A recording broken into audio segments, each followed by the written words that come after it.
Chap- Chapter 4 Heretic and Filibuster. Ibarra stood undecided for a moment.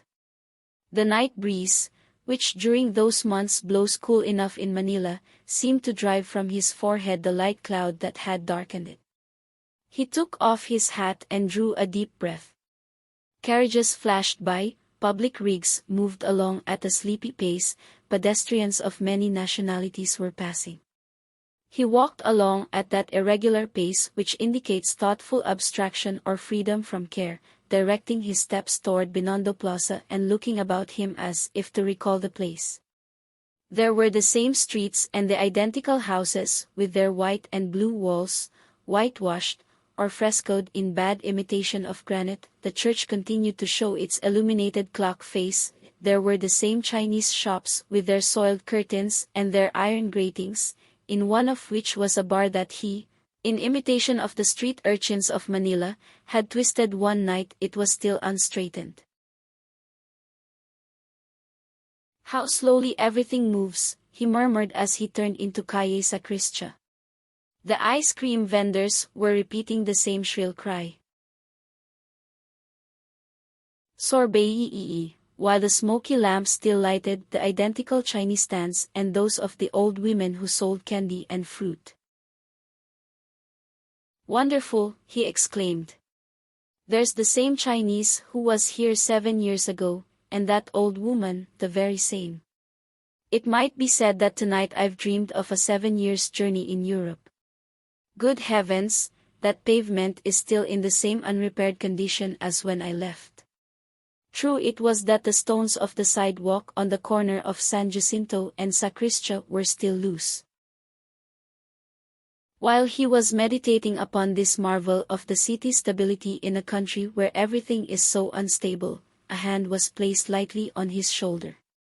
He raised his head to see the old lieutenant gazing at him with something like a smile in place of the hard expression and the frown which usually characterized him. "Young man, be careful.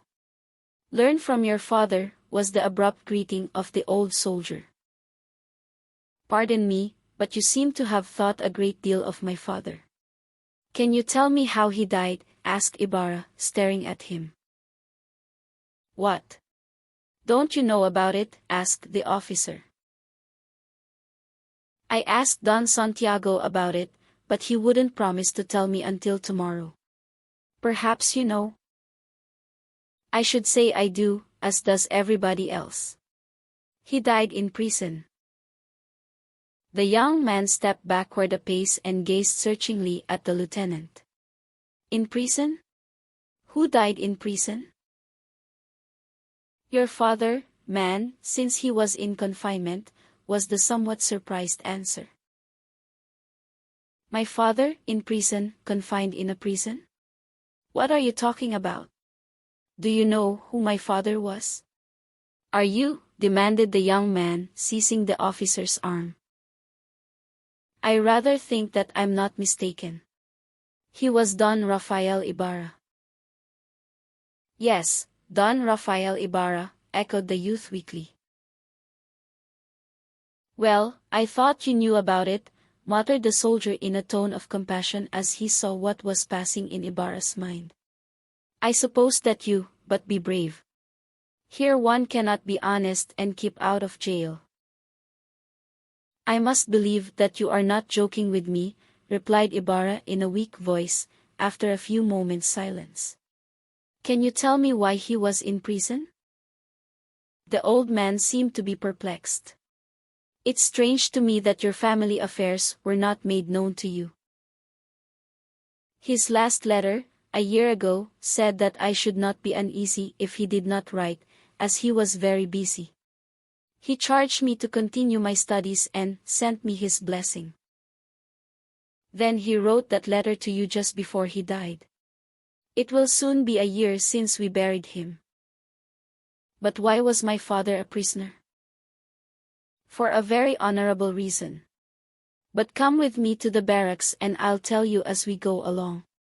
Take my arm." They moved along for some time in silence. The elder seemed to be in deep thought and to be seeking inspiration from his goatee, which he stroked continually. "As you well know," he began, "your father was the richest man in the province, and while many loved and respected him, there were also some who envied and hated him. We Spaniards who come to the Philippines are unfortunately not all we ought to be. I say this as much on account of one of your ancestors as on account of your father's enemies. The continual changes, the corruption in the higher circles, the favoritism, the low cost and the shortness of the journey, are to blame for it all. The worst characters of the peninsula come here, and even if a good man does come, the country soon ruins him. So it was that your father had a number of enemies among the curates and other Spaniards." Here he hesitated for a while. "Some months after your departure the troubles with Padre Damaso began, but I am unable to explain the real cause of them. Fray Damaso accused him of not coming to confession, although he had not done so formerly, and they had nevertheless been good friends, as you may still remember. Moreover, Don Rafael was a very upright man, more so than many of those who regularly attend confession and than the confessors themselves. He had framed for himself a rigid morality and often said to me, when he talked of these troubles, 'Señor Guevara, do you believe that God will pardon any crime, a murder for instance, solely by a man's telling it to a priest, a man after all and one whose duty it is to keep quiet about it, by his fearing that he will roast in hell as a penance, by being cowardly and certainly shameless into the bargain? I have another conception of God,' he used to say, 'for in my opinion one evil does not correct another, nor is a crime to be expiated by vain lamentings or by giving alms to the church.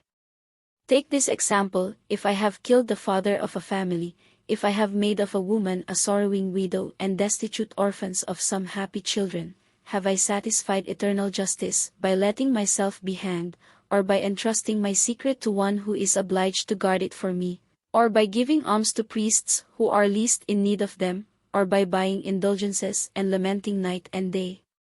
What of the widow and the orphans? My conscience tells me that I should try to take the place of him whom I killed, that I should dedicate my whole life to the welfare of the family whose misfortunes I caused.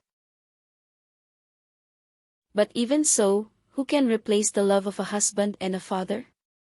Thus your father reasoned, and by this strict standard of conduct regulated all his actions, so that it can be said that he never injured anybody. On the contrary, he endeavored by his good deeds to wipe out some injustices which he said your ancestors had committed. But to get back to his troubles with the curate, this took on a serious aspect. Padre Damaso denounced him from the pulpit, and that he did not expressly name him was a miracle, since anything might have been expected of such a character.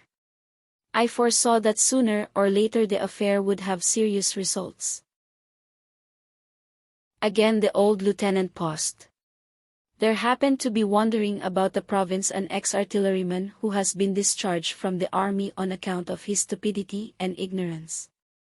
As the man had to live and he was not permitted to engage in manual labor, which would injure our prestige, he somehow or other obtained a position as collector of the tax on vehicles. The poor devil had no education at all, a fact of which the natives soon became aware, as it was a marvel for them to see a Spaniard who didn't know how to read and write. Everyone ridiculed him, and the payment of the tax was the occasion of broad smiles. He knew that he was an object of ridicule, and this tended to sour his disposition even more, rough and bad as it had formerly been.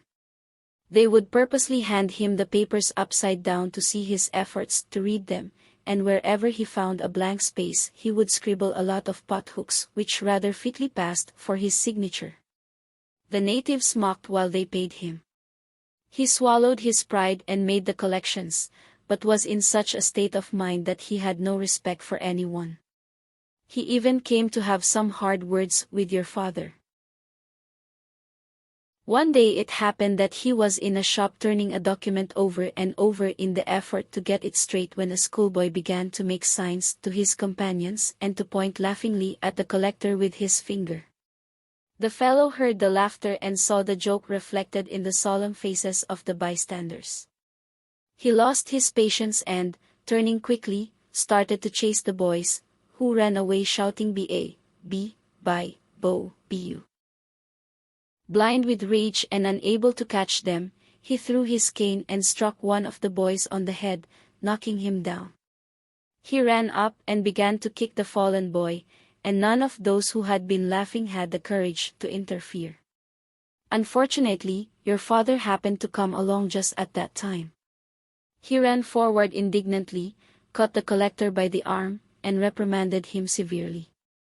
The artilleryman, who was no doubt beside himself with rage, raised his hand, but your father was too quick for him, and with the strength of a descendant of the Basques, some say that he struck him, others that he merely pushed him, but at any rate the man staggered and fell a little way off, striking his head against a stone. Don Rafael quietly picked the wounded boy up and carried him to the town hall. The artilleryman bled freely from the mouth and died a few moments later without recovering consciousness. As was to be expected, the authorities intervened and arrested your father. All his hidden enemies at once rose up and false accusations came from all sides. He was accused of being a heretic and a filibuster.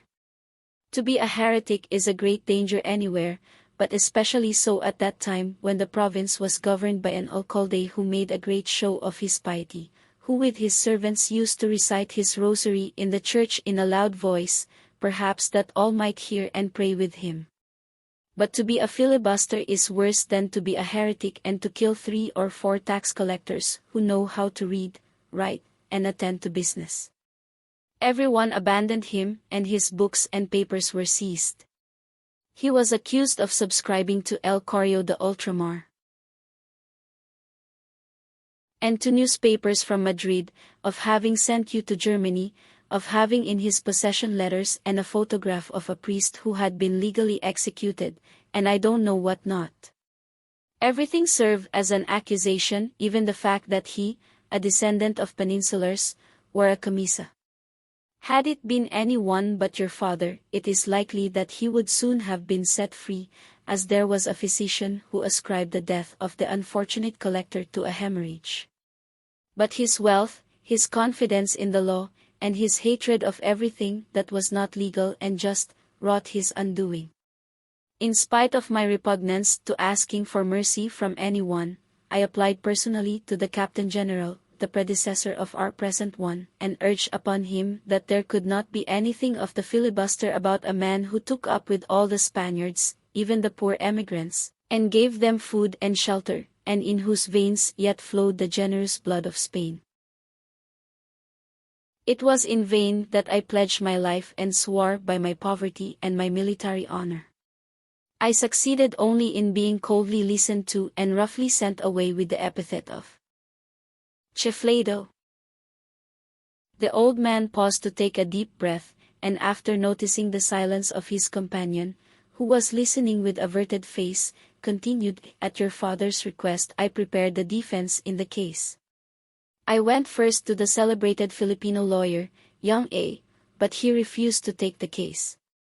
I should lose it, he told me, and my defending him would furnish the motive for another charge against him and perhaps one against me. Go to Senor M, who is a forceful and fluent speaker and a peninsular of great influence." I did so, and the noted lawyer took charge of the case, and conducted it with mastery and brilliance. But your father's enemies were numerous, some of them hidden and unknown. False witnesses abounded, and their calumnies, which under other circumstances would have melted away before a sarcastic phrase from the defense, here assumed shape and substance.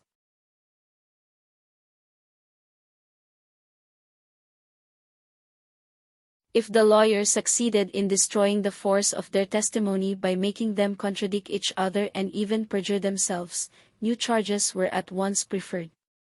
They accused him of having illegally taken possession of a great deal of land and demanded damages. They said that he maintained relations with the Tulisanes in order that his crops and animals might not be molested by them. At last the case became so confused that at the end of a year no one understood it. The alcalde had to leave and there came in his place one who had the reputation of being honest, but unfortunately he stayed only a few months, and his successor was too fond of good horses. The sufferings, the worries, the hard life in the prison, or the pain of seeing so much ingratitude, broke your father's iron constitution and he fell ill with that malady which only the tomb can cure. When the case was almost finished and he was about to be acquitted of the charge of being an enemy of the fatherland and of being the murderer of the tax collector, he died in the prison with no one at his side. I arrived just in time to see him breathe his last. The old lieutenant became silent, but still Ibarra said nothing. They had arrived meanwhile at the door of the barracks, so the soldier stopped and said, as he grasped the youth's hand, "Young man, for details ask Capitan Tiago. Now, good night, as I must return to duty and see that all's well." Silently, but with great feeling, Ibarra shook the lieutenant's bony hand and followed him with his eyes until he disappeared. Then he turned slowly and signaled to a passing carriage. "To Lala's hotel," was the direction he gave in a scarcely audible voice. "This fellow must have just got out of jail," thought the cachero as he whipped up his horses.